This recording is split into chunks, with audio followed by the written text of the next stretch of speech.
A ju ka ndodhur në herë me shku me një restoran, edhe me thonë pe ha veç një pjatë, e pa prit vjen një kosh me bukë të nxehtë falas. E ti mendon me veten, ua, çfarë mikpritje. E po nuk është bash qa që thjesht. Buka nuk është veç me qetësu porkun, po është edhe një truk psikologjik.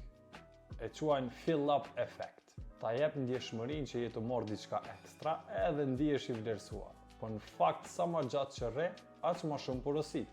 Imagjino këto, ti alas se dhe qa ki me porosit e gjysma e koshit që asoj bukës të nxehtë veç ka mbaru.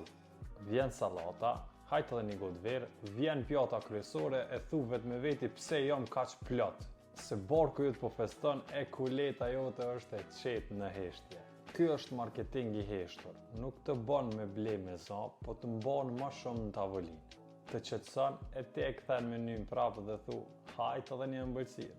E herën tjetër që sheh bukë falas, dihet që nuk është dhuratë, po është ftesë me nejt ma gjatë në tavolinë edhe me harxhu ma shumë.